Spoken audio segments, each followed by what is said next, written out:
दिन में काम करने के साथ ही रात को आराम करना भी उतना ही जरूरी होता है। कभी कभी हमें ज्यादा लालच भारी पड़ सकता है। ये कहानी आत्मा की सवारी हॉरर स्टोरी इन हिंदी उसी के बारे में है। एक रेलवे स्टेशन पर एक रात की गहरी अंधकार में विभिन्न ऑटो ड्राइवर खड़े थे। आवागमन के साथ ही ये ड्राइवर यात्रीगण को उनके गंतव्यों की ओर ले जाने का काम कर रहे थे। जैसे जैसे रात बढ़ी, ज्यादातर ड्राइवर अपने घरों की तरफ रवाना हो गए, जिसके परिणामस्वरूप घाट स्टेशन पर सिर्फ थोड़ी भीड़ बची। इसी दौरान एक ऑटो ड्राइवर विजय ने भी अपनी आवागमन की तैयारी की। वह भी ड्राइव करके घर जा रहा था, लेकिन फिर उसे याद आया कि एक पैसेंजर ट्रेन की आवागमन का समय है। इसके बाद विजय और कुछ और ऑटो चालक ट्रेन की प्रतीक्षा में रुक गए। जब रात बढ़ती चली गई तो बादलों ने आसमान को काले चादर से ढक दिया, जिससे चांद की किरणें समाप्त हो गईं। अचानक ही बादल गरजने लगे और बिजलियां चमकने लगीं, जिसके चलते आवागमन बिल्कुल अंधकार में हो गया। यथाशीघ्र पैसेंजर ट्रेन स्टेशन पर आई। ड्राइवर विजय का ध्यान ट्रेन से उतरते हुए एक युवती की ओर गया। उसके कंधे पर एक बैग और हाथ में एक सूटकेस था। युवती सीधे विजय के पास आई और बोली, मुझे सीतापुर जाना है। विजय ने कहा, रात के समय बहुत ही देर हो चुकी है, इसलिए किराया 1000 रुपये होगा।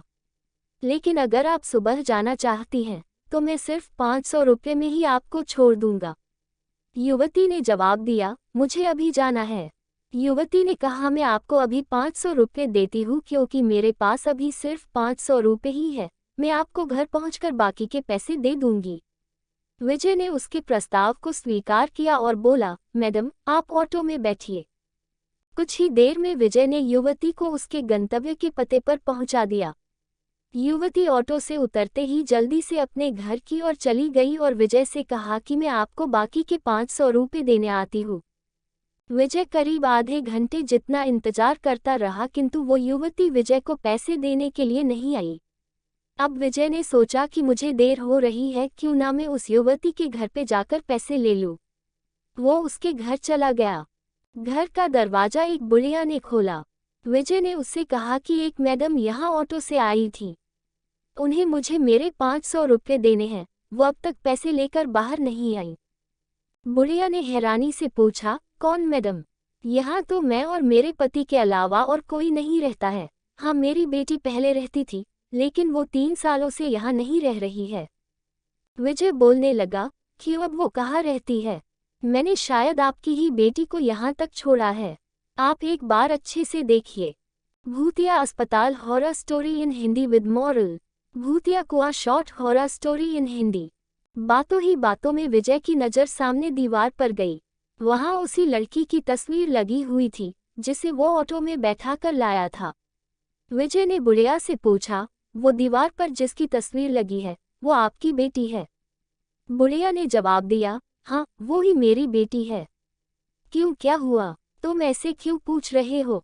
जवाब सुनते ही विजय बोल पड़ा, माताजी, मैंने कहा था न कि मैं आपकी बेटी को ही घर लाया हूँ। यही मेरे साथ ऑटो में बैठकर आई थी। आप अब जल्दी से मेरे पैसे दे दीजिए। देखिए, सुबह भी हो गई है, मैं कब से यही खड़ा हूँ। बुढ़िया ने दुखी मन से कहा, बेटा, ऐसा नहीं हो सकता। हाँ, ये मेरी बेटी है, लेकिन 3 साल पहले ये ट्रेन के नीचे आकर मर चुकी है। इसे तुम कैसे घर ला सकते हो? ये सुनते ही विजय के होश उड़ गए। वो तेजी से वहां से भागा। जैसे ही वो ऑटो के पास पहुंचा तो देखा कि उसकी सीट में 500 रुपये रखे हुए थे। उसने वो पैसे भगवान के सामने रखे और मंत्र का जाप करते हुए आगे की ओर बढ़ गया। उसके मन में हुआ कि आज तो सवारी बैठाने और पैसेंजर ट्रेन के लालच में मेरी जान जाते जाते बची है। उस दिन से विजय ने रात को ऑटो चलाना ही बंद कर दिया। वो सिर्फ दिन के समय सवारी लाता व ले जाता और रात को घर में आराम से सोता है। मॉरल: दिन में काम करने के साथ ही रात को आराम करना भी उतना ही जरूरी होता है। कभी कभी हमें ज्यादा लालच भारी पड़ सकता है। नोट: आत्मा की सवारी हॉरर स्टोरी इन हिंदी। ये कहानी केवल मनोरंजन के लिए है। इसके पीछे हमारा उद्देश्य किसी भी प्रकार की अंधश्रद्धा का प्रसार करने का नहीं है।